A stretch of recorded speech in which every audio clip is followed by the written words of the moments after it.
louder? You know you had it too loud. All righty. Well, welcome back. We're back on America's Web Radio, and I was just getting instructions that I was running a spot a little hot, but well, things happen. What can I say? Anyway, we've got Sammy Robinson in here, and he's on our camera right now, on both cameras. And don't forget that you can pick this up live on Facebook and watch it, or on YouTube and watch it. And then after the show, it'll be archived on Facebook. And then shortly thereafter, this afternoon or tomorrow, it will be on our website, and you can download it. So we have it both ways. Any way you want it, you got it. And what's that playing?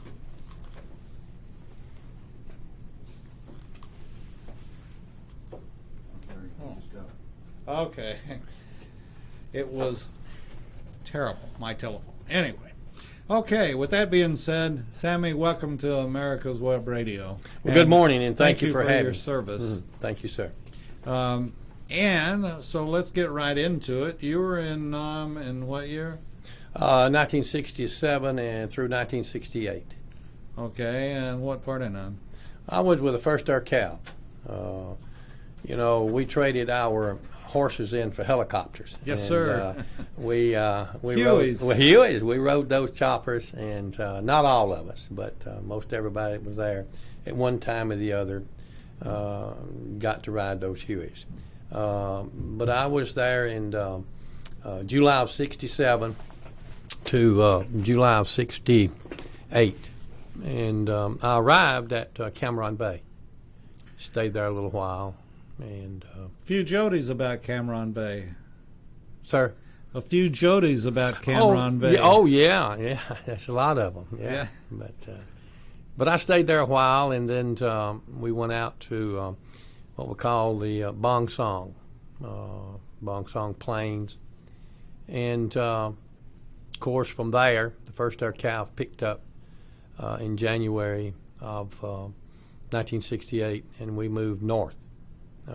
We moved convoy, planes, choppers, to a place called Camp Evans, which is about 40 miles north of Way. And we went through, my convoy went through Way like today, and the next day the Tet Offensive broke loose. So, with First Cab, you would have been 11 Bravo? Well, I was in the Signal Corps. Oh, okay. You have all types of units, but I was in the headquarters 13th Signal Battalion. And I was a cook there. I ran the mess halls. The only time I ever fed anyone sea rations was on our convoy trips. The other time I made sure that our troops had hot food, because you got to have hot food. And you did. I enjoyed it. Well, now when I was in basic and AIT, well, first off, they'll tell you no matter what you're doing in the Army, the first thing is you're a soldier, and what your MOS is after that is secondary to the fact that you're trained to be a soldier and you are a soldier, and that's the first thing you do. But with that being said, our mess cooks and our, when I was in, the one place they'd always give us, I agree, hot food, but I never did quite get used to holding a metal tray and lightning and a thunderstorm, and my mashed potatoes were swimming over to see my gravy, and the best thing out of it was either the orange or the hard-boiled egg that the rain couldn't mess up. Well, that's true, I guess. Each unit had their own mess halls, had their own to feed their own troops, and that's the way it was with us. We fed our unit, and of course, you never knew who came in. Someone hungry, there's a place, sit down, go through the chow line, and get you something to eat. I always made it a point to make sure that our perimeter guards in my location was fed because they got most of the time C rations. They've been out in the boonies for 20 days or so. When they came in, then they took up the perimeter guard positions in those bunkers, and so 8 or 10 bunkers from my location, I always make sure that they had hot food because those guys were between me and the guy that wanted to hurt me. So we always took care of our troops. And folks, they were C rations. Going back to World War II, I guess, some of them. Matter of fact, some of the dates on these, I think, were World War II. They were. And they were not MREs by any means. No. They were in a can.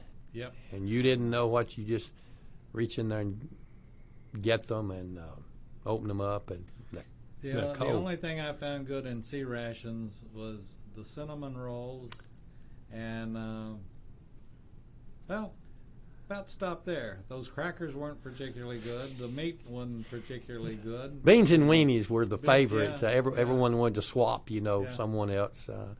Beans and weenies, but we made it through, and it was good. And the can opener that everybody wore around their their neck. a P-32, I believe it was, is what they called it. I still got mine. Oh, I've still got one. Yeah. Definitely. Yeah. In fact, in my reserve unit, every now and then, I don't know where the heck they got them. Mm-hmm. I probably don't want to know where they got them. Right. They would throw out some C's. And anyway, so I think what you were doing, who was it? One of the generals, it may have been Patton or something, that says the Army runs on its stomach. Yep. You got that right. And you gotta have something in that stomach to. Well, it's not only the stomach, but it's in your head as well. Yeah. And if you haven't had food, that's bad to begin with. But then if you have to eat C's, and it's a morality thing, or not morality, but it's a issue of keeping the troops up and. Yeah. Helping them. I'll share one incident with you that has stuck with me since that time. And I spoke a few minutes ago about making sure that those guys on the perimeter guard was fed. And East 7 Mess Sergeant came in, and he asked the other guys there, said, why is this line not took down? Why are we not cleaning up at this point? And one of them said, Robinson won't let us take it down right now. And he said, well, just where is Robinson? I'll have him court-martialed. I said, I'm standing behind you, sir. And I said, I will not allow this line to be took down until every soldier on that perimeter guard is fed. Now, if you want to court-martial someone, you come with me and we'll go down to the general's hut. You'll be peeling potatoes in the morning. Oh, it made him mad. He left. A few minutes he came back and apologized. I don't know what his problem was, but we never had an incident like that again. But, it's things like that you run into that, you just got to stand up for it. And so it never caused me any problem, so. And he was an E7? He was an E7. And, but I think I was an E4 at that time. But I was in charge of that mess hall, and those troops were going to be fed. And I don't know. He just had a twist that day, I guess. Yeah. But anyway, the general and I we were pretty good pals, if you will. And not that meant anything, but that ended that little little incident right there. Well, I guess it could be said, and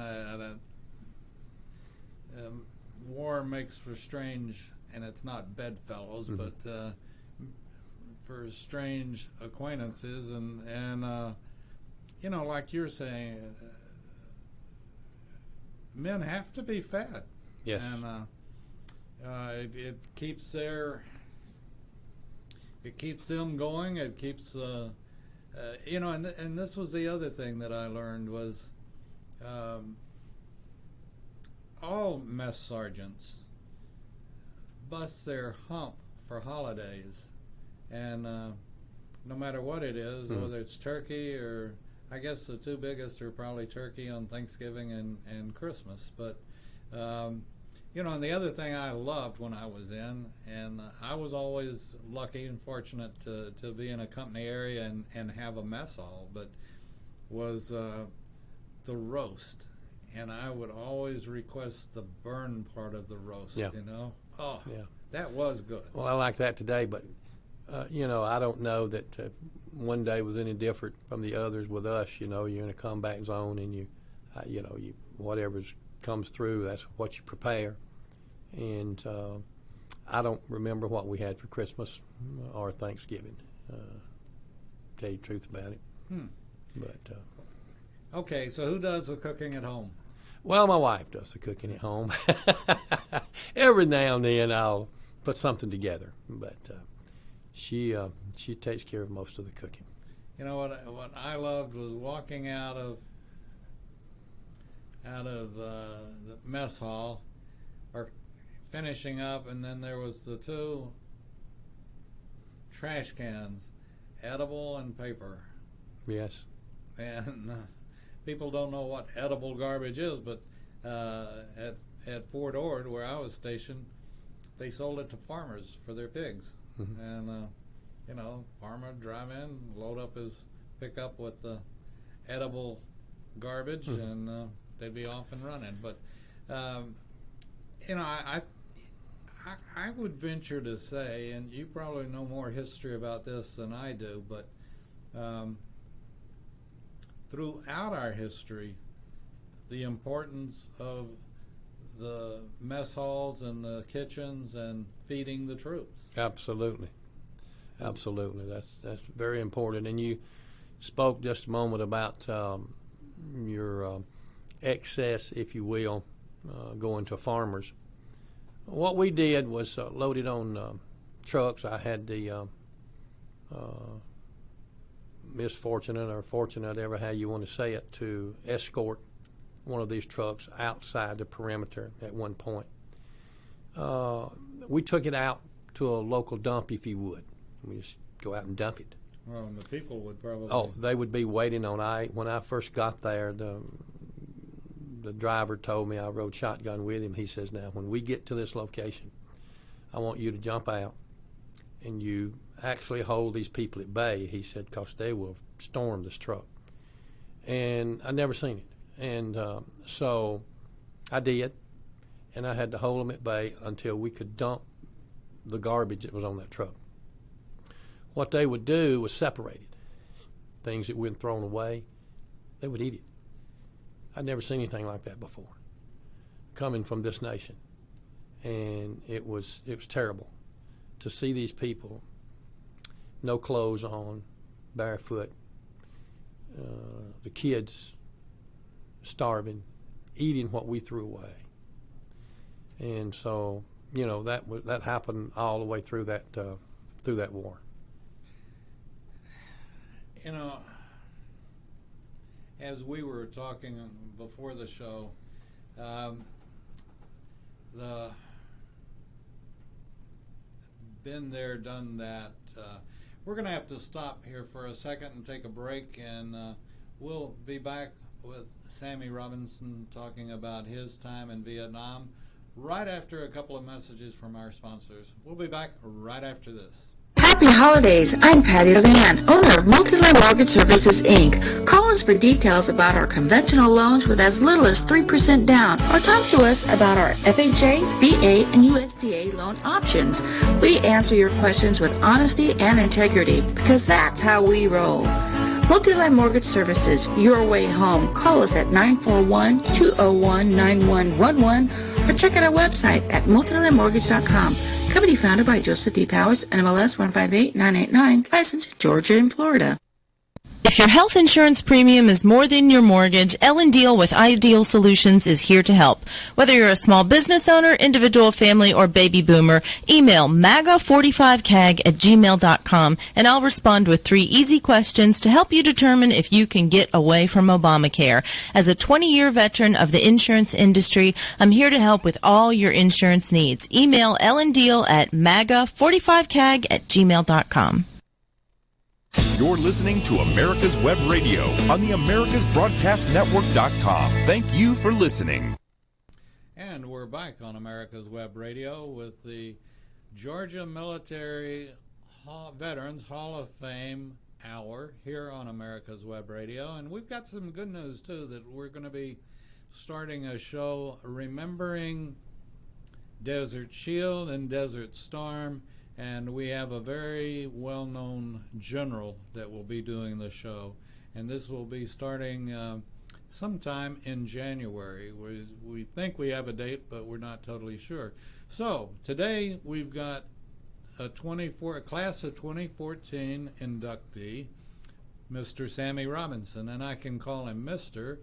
because we held the same rank. So it's not like I have to do when a general's in or an admiral's in or all the rest, and I don't have to do any of that anyway. But I bet you'd be the same way if General Dix walked in, or I call him sir. I don't call him General Dix, and that's the way we were taught in the the Army. That's true. You called him sir. You Absolutely. didn't call him by rank. That's right. And I still respect their rank, and whether they're retired or active duty, I respect. In fact, I have to respect my son because he's a major in the Air Force, and so have to salute him before I give that hug, you know. Yeah, you've got to do that. But you know, it's changed a lot, and I would assume that I remember the books in the mess hall.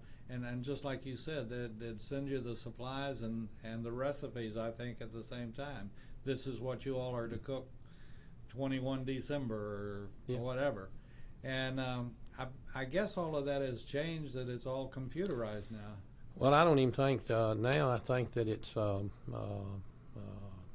non-military prepares the food now. Yeah, it's all. It's just like what they do with the guards, and it's all contract labor. That's right. It's contract out. Yeah, most of it is. No peeling potatoes. No peeling potatoes. No. You know, That's gone by the wayside. I never peeled a potato while I was in, but at the same token, they also had the automatic potato peelers, that round thing that sort of sanded off the potatoes. You throw them in there, and they go around and around like a washing machine. Yeah. Yeah. So technology was coming to the kitchen. Came a long way. But yeah, I guess it is all contract labor. And, yeah, I think it all is. I doubt seriously that people that haven't been there and haven't done that, I doubt they know what we're talking about. But they don't have a clue. We wouldn't be. I'm not sure we could hit a battlefield and call it all ours anymore, or call it all our people anymore, because so much is. It's even our quote unquote army in many cases is contract labor. Well, it is, and it's coming to the point to where everything is push button. Mm-hmm. You know, I don't. The days of World War II, Korea, and Vietnam, those days are gone. And you know, you see it. You see it now, where a lot of the bombing runs are done by computer. Somebody sitting in California looking at a TV screen. So the drones. That's drones. That's right. Yeah. Yep. And you know, our technology and yet we do still have the finest of militaries in the world. It's just utilization, I guess, or technology and. Well, we do. One of the things is very surprising to me, and of course, it's a different era. Back when I was in, you didn't call home. Oh no. You didn't have a computer. You didn't have, the only way to do that is by letter. And my wife wrote me every day, 365 days. But at one point, by me being in the Signal Corps, I got to call home one time for 3 minutes on a two-way radio. Yeah. But you had to make sure that your party was on the other end at a particular time of Over. day. Over. You say whatever you're going to say, over. It clicks in, goes to the other party, and they say the same thing. That 3 minutes went by pretty quick. It's the only time that we had to do that. Now, you went from that to what you have today, which is you could be talking to someone back home in a battle, if you will. Mm-hmm. It's just completely different. It's amazing. I've thought about that many, many times. My dad was a captain in the Navy, and his correspondence with my mother would take 2 and 3 weeks. Sure. Or longer, and I'm sure you had some of the same situations. Same thing. And there's nothing better for morale than the 2 words mail call. Mail call. You may get you may not receive anything today or tomorrow, but the next day the mail will catch you wherever you've been moved to, and you'll have 5, 6, 7, 8 letters. And what you do is lay them out and read them by the post date, so you won't read one ahead of the other. You keep up with what's going on. The news before it happens. Yeah, there you go. Yeah, certainly was. It's and again, you'd share them with your buddies. You would. You'd read them out loud. Yeah. You'd do this. You'd do that, and there was always a spot in your heart too for the guy that didn't get any mail, and or didn't have family, and or whatever the circumstance was. But and again, I'm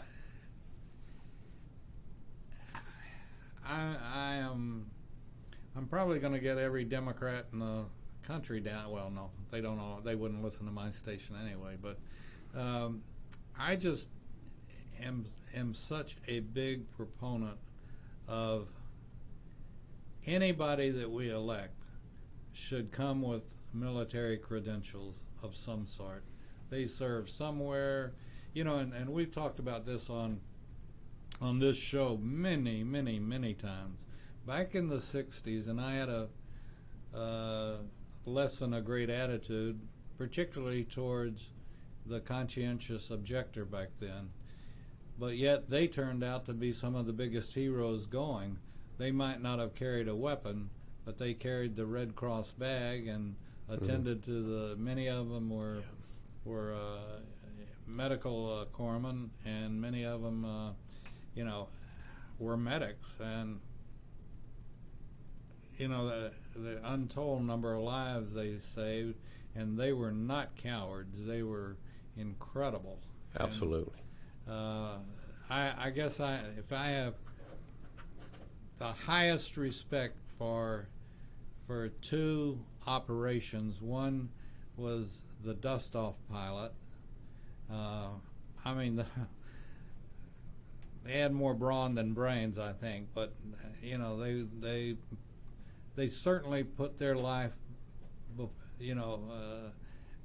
behind everybody else's, and they didn't mind going there. They went in, and took their shots, and they flew into these hot LZs, and sometimes they would get a call to actually not go in there, but then some of them would. They would go into hot LZ and brain air wounded and dead out. Yep. And a friend of mine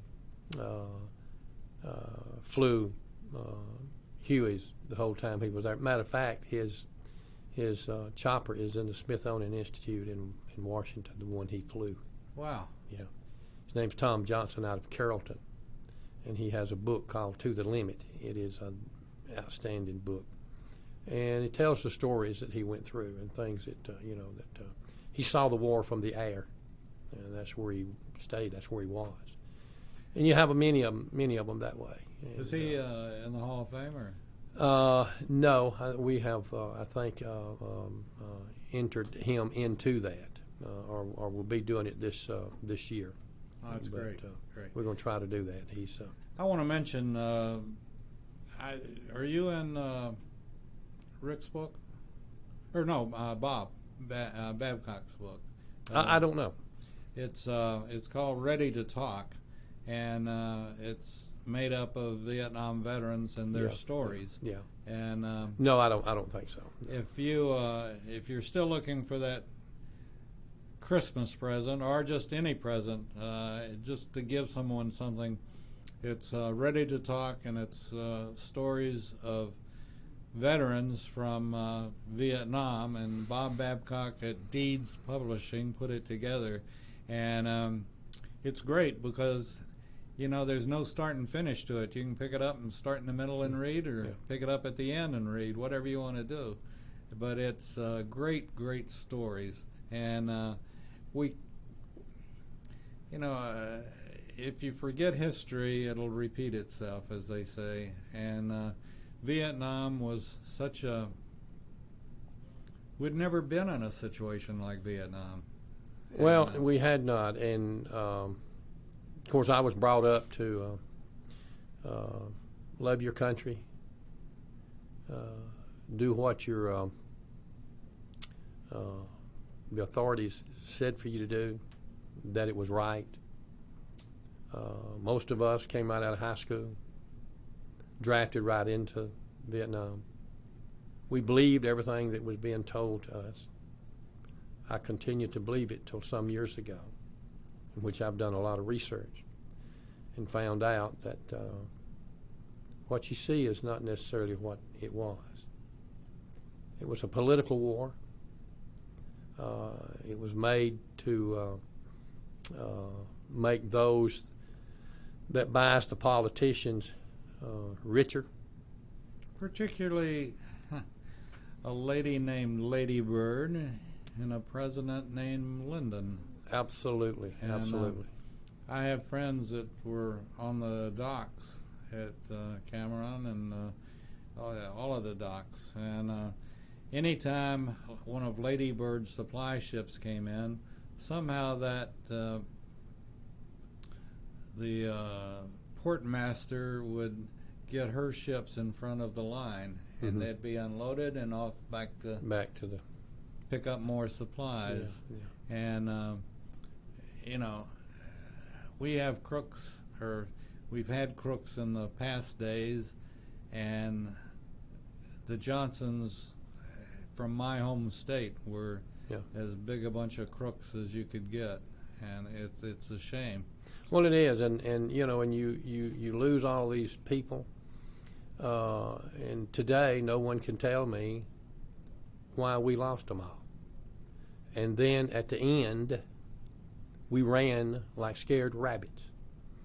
We kicked the people off the skids of our helicopters that had worked with us for 15 years or better, throw them away, and left them.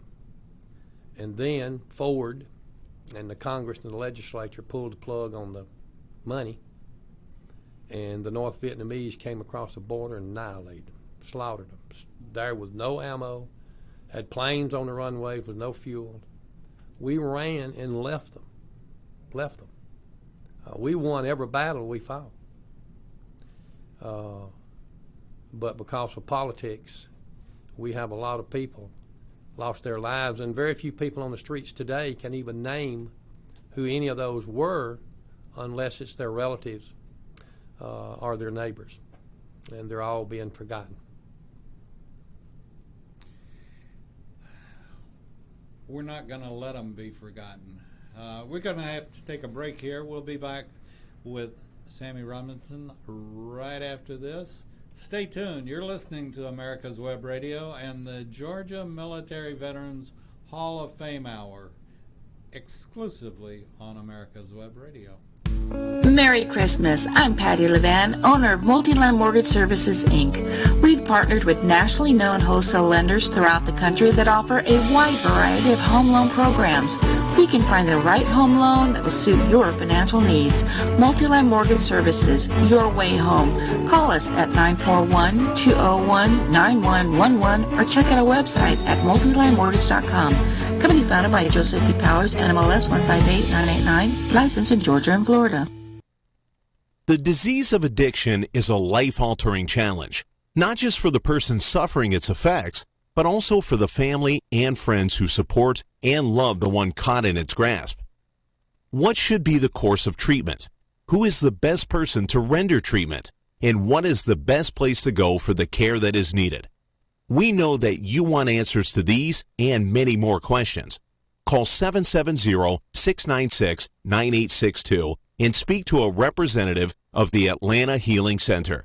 They can tailor a program specifically designed to address the needs of the person suffering with an addiction, or give you guidance as to where that help may be found. Information is the key, and the trained staff at AHC is here to assist. If you wish, you can also get more information on the website located at www.atlantahealingcenter.com. Get your pen and paper ready. If there's a move in your near future, I'm here to tell you that the folks I used and now recommend is Around Town Movers. Timothy and the guys recently moved me, and I am and was totally satisfied with a sometimes not so fun experience moving. Call Timothy at 770-378-4708 and make it a good move and a good experience. Around Town Movers for that local or cross-country move. Timothy, Around Town Movers, in my opinion, are the best. That's Around Town Movers. Call them.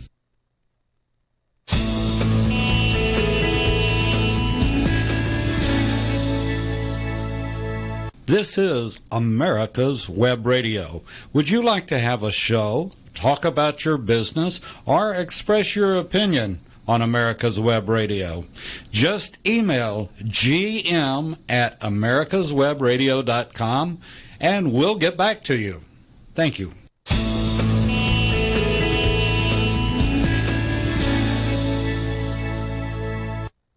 Okay, we're back on America's Web Radio, and we've got Sammy Robinson in here, and we want to thank Sammy for coming in. And he's in our studio. You can see him on our audio if you go to Facebook or if you go to YouTube.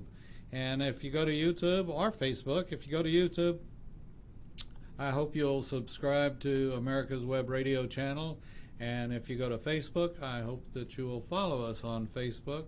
And for all the vets, tell them about us. And we also support Red Shirt Fridays, which is in honor of our veterans, in honor of our military, and our first responders. And if you're in the airport and you see someone wearing a veteran's cap, or they're wearing a uniform, or in fact, today you can wear your uniform. Yesterday you couldn't wear your uniform in airports, or Vietnam veterans couldn't. And if you see somebody in uniform, or you can tell they're a veteran, buy them a drink, buy them a meal, and no matter how good it makes that person feel, it'll make you feel that much better. I just make it a habit to do that, or I'll buy, cops look at me sort of crazy in the airport, which I guess they have every right to, but I'll go up to a cop and say, "Can I get you anything?" Just to say thank you for your service. And, can I get you a cup of coffee while you're standing here? But they appreciate it. Everybody appreciates being recognized for what they're doing and what they've done. And it's not like it's making something out of nothing. It's just saying thank you. And I don't know of a soul that doesn't appreciate a thank you every now and then. So if you're in the airport, you see my son walking through, buy him a meal. I can't afford it, so you buy him a meal. No, I'm teasing. But I'm very proud of my son that's in the Air Force, and he's he's in a part of the Air Force that I really don't know what he's doing. Like he said, if I told you, Dad, I'd have to kill you, and it's one of those things. But knowing where he is and knowing what his MOS, I have no doubt that he's been involved in some of the major in the Air Force, that he's been involved in some of the things that have happened even in the past 6 months to a year. And we never know. But then again, the public couldn't handle it if you knew. Well, that's true. But, I always say that that soldier is the only thing standing between you and those that want to destroy you. Yep. They're the only defense that you have. And if you really want to see me go bonkers, is let somebody take a knee, or let somebody do something, or let somebody say or do something against my flag. And, yep, I'll go pretty crazy and inform them, they couldn't do it if it wasn't for our soldiers that have kept them free, and freedom isn't free. I'm like you, I get upset with this. And you hear these, especially on the sports and sportscasters, talk about this guy playing football, baseball, whatever it is, a hero. They're not heroes. They get paid to do what they're doing and get paid well. Oh, yeah. Our troops are the ones that's the heroes. Our police officers are the ones that's the heroes. They get paid minimum wage. And no, I don't watch football much anymore because of the way that they've done our flag and the way they treat our country. Well, I personally, again, think that anyone that doesn't appreciate our country or pulls something like, just like you said, if I was the boss, and I'm not, and that's why I'm not the boss, I'd jerk them up, throw them in the Marines or in a platoon that had the biggest and meanest DI that you could find, and let them find out what it's like. And I'd learn them to low crawl. Yeah. I believe every person in this country should spend 2 years in the military. I don't care who you are. I don't care if you're men or women. And if you can't spend 2 years in the military, you'll spend 2 years doing some community service or helping someone. You need to know what this is all about. This is not a free ride. There's too many people giving their life so that you can ramp up and down the street and think that you can do just about anything you want to. And in today's society, it's almost got that way. Yep. And if we don't get a hold of this country, you're not going to have one very long. I can't see it standing. Fortunately, that we have a president right now that cares about this nation. He doesn't care about the politics. He cares about this country. He cares about our troops. And until he came in, they were scrounging parts off of our air bases to keep our planes going. It is unreal. My son, when he was in, had to go down to the Ace Hardware and buy parts to keep artillery pieces ready for combat. We got problems. Oh, I went, or my wife and I visited our son in Hawaii, and at the air base, and there was plane after plane after plane sitting on the tarmac, being cannibalized. Yep. Just enough to keep enough that they could train, much less go into war or anything else if they'd needed them. But this was just enough cannibalized, and this was under the Obama administration. Well, there's one of the problems we have is that we run all over the world and fight everyone's battle. We protect everybody's borders except ours, and we have to have the Mexican government on our southern border with the Marines to protect our own borders. We don't even take care of our own borders, but we wear our equipment out by running all over the world protecting other people. This is insane. I couldn't agree with you more. And, if, it's got to stop. And I'm still waiting for the Kuwaitis to pay us back. Yeah. You Be know? waiting a long time with that, won't we? Yeah. Yeah. But If I might, I love my country. I don't care too much for my government right now.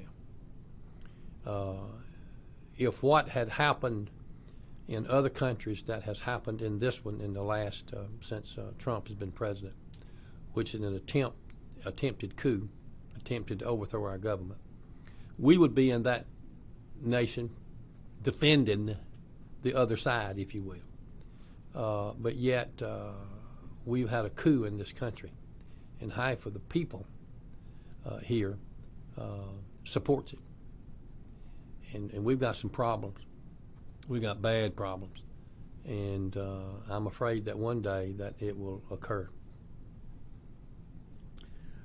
Well, as we talked out in the lobby, we've got a ticking time bomb in Virginia. And Yes. that's going to dictate how a lot of states go. And, it's incredible. The Virginia's split in every direction you can be split in at the moment, with the cities declaring themselves sanctuary cities for arms, and the governor saying he's going to confiscate all the arms. He's going to call out the Virginia Guard, and he's more likely to get struck by lightning than he is to be. He may call him out, but it'll be very short-lived. And again, it's history repeating itself. Sure. And people not reading and knowing what happened the last time, other than for disasters. The guard, or the guard being called out by a governor, and I'm afraid when that happens, and I'm afraid that it will, in states like Virginia, when you start calling out the National Guard or militia, I'm afraid that that's going to be the spark that starts a revolution in this nation. And I think it's right around the corner if we cannot get a handle on this, because where there's two or three that says what I've just said publicly, there's hundreds of thousands out there that believe the same thing. Oh, yeah. We'll be back right after this with Sammy Robinson, Vietnam veteran and Hall of Fame, Georgia Military Veterans Hall of Fame inductee and class of 2014. So we'll be right back. Stay tuned.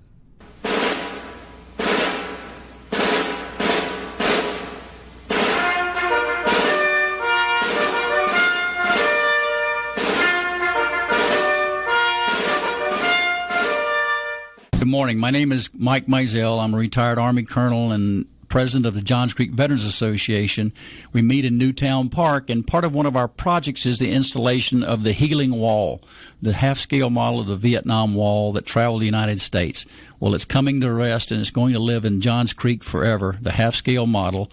We're looking at possibly a March implementation ribbon cutting ceremony, and we're looking for donors and sponsors that want to help us in this great project.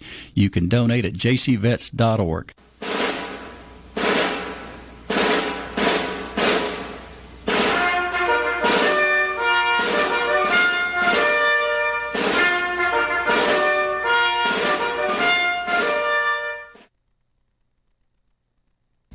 This is Ron Camacho, host of the Business Hour, on Fridays from 10 to 11 a.m.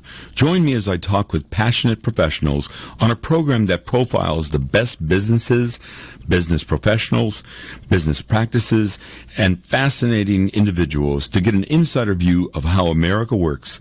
10 to 11 a.m. on America's Web Radio.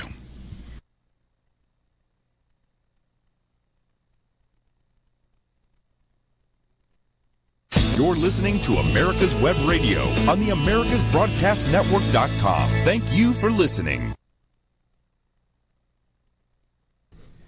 And we're back on America's Web Radio and the Georgia Military Veterans Hall of Fame Hour. And as Sammy and I were talking, I do this because of my love for veterans. We do a show, Sammy, I don't know if how deep you all went into our website, but we do a show called Safe Senior Hour, which is dedicated, in my head, it's not really dedicated, but in my head it is, was for my mother, dedicated to my mother. That's and great. That in her last days, she was went from assisted living to,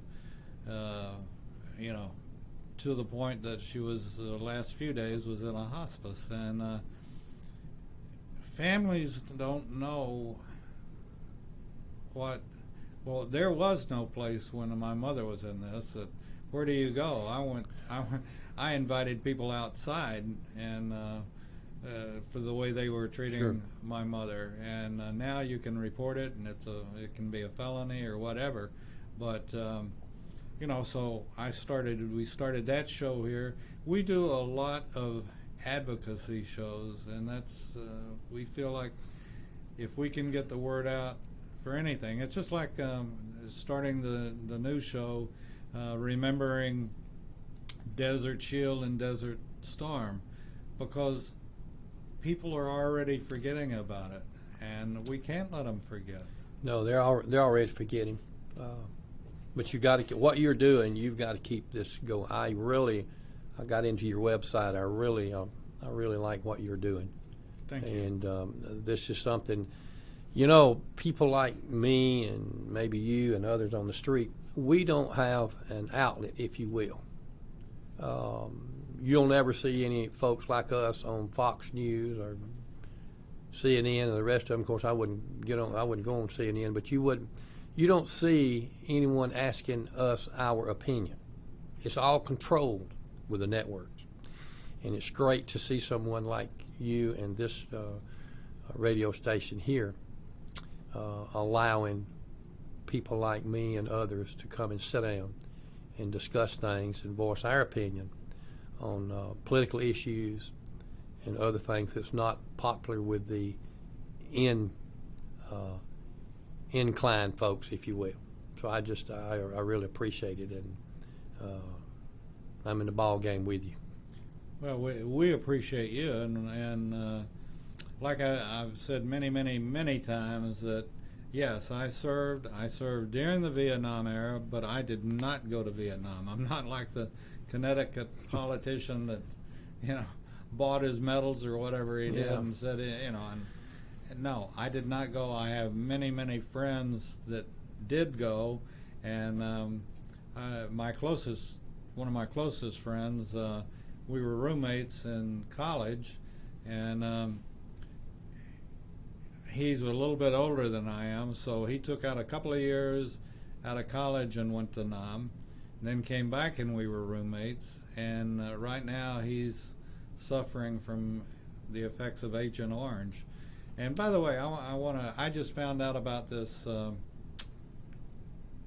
couple of days ago, but Congress did, and President Trump signed it, the Blue Water Bill. Yep. Are you familiar? I am a little bit, yes. And basically what it was that, and I salute and applaud all the different veteran associations, groups, whatever you want to call them, I salute them. And they got a bill passed because, and this is a good friend in high school, was on rivercraft, naval, well, I think it was Coast Guard actually, but Navy craft that guarded the Vietnam coast. And they ran up and down the rivers and up and down wherever, and they were shot at. His name was Jimmy D. Land, and Jimmy told me about instances of being shot at and everything else. But, I don't know if you're aware of this or not, Sammy, but a boat won't work on land. Are you aware of that? Boat won't work on land. Right. You can't maneuver it on the ground, hard ground. Yeah. But that was one of the issues, that they wouldn't let you apply for Agent Orange and other disabilities because of that. Exactly. I've been an advocate for 25 years for the veterans, ever since my son was disabled. And I've seen about all of this garbage that the VA and the government wants to put out about Agent Orange. Boots on the ground was the first where you got to have boots on the ground Well, If you're in the Navy, you're not boots no, on the ground. No, but you come in contact with that same material. How did you think that it got from the United States to Vietnam? It didn't carry itself. And I've been in situations with people that was diagnosed with Agent Orange that never was in Vietnam. But they were loading the Agent Orange on huge planes from the United States that flew there and got it all over them. And so those are the things that you have to fight for, see. And the government does not support you in this. And I'm glad to see that. If I might add, too, I happen to have the opportunity to be with an organization called Veterans for America, which Pete Hegseth was the president of at that time. Yes, sir. I formed, or he formed with us in Tallapoosa, a group, and then it went nationwide, that we went to Washington. It's called Concerned Veterans for America. We went to Washington on 4 or 5 different occasions and got the congressman to sign the VA Accountability Act. And when President Trump took office, he signed the VA Accountability Act. Now, what is that? Well, up until that point, you couldn't fire anybody in the VA. They could do whatever they wanted to you.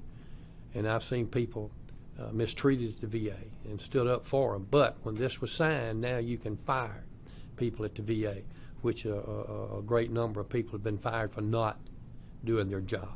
These are just things out here that you have to fight for. And then you got to have somebody on the other end. Damn it, you shouldn't have to fight for You shouldn't. And that's what we've always argued. Why? You got people going to war. They get their heads turned around 7 different ways from Sunday. Their legs blowed off. Their arms blowed off. They're sent back home. And you have to have other organizations to help them make it through life. Sure, you go to the VA and they'll send you a little old check every month. But when you come back in such a situation that you cannot take care of yourself, this federal government should take care of you the rest of your life, period. I'm talking about home, car, whatever, that you could have bought and paid for if you hadn't given your limbs for the ignorant, stupid wars that these politicians put us in. And we have some people in Congress that pretended they went to Vietnam and never even saw Vietnam. That type of people should be put in jail. Unfortunately, it goes back a long ways, too, to a guy named Max Cleland that blew himself up. He was a captain in my unit at the day that happened. Jumping off, and one of his hand grenades that he had on his strapped on incorrectly fell off. And there's just so much of this till it just gets into bed with you. And I bet you think I'm a rabid nut. No. But I it's just. No, it's I know a lot of people thinks the VA is fantastic and a good organization, but as far as I'm concerned, you could close it down and send everybody to private doctors. I've dealt with this for so long and saw how, why should you politicians be able to go to a doctor this afternoon and get any treatment they want when a veteran who has lost his limbs and has to be put on waiting list, and it's not as long as it used to be, but, I'm sorry, I'm just... No, you're great. You're not sorry. I'm for the veteran. The heck with you politicians.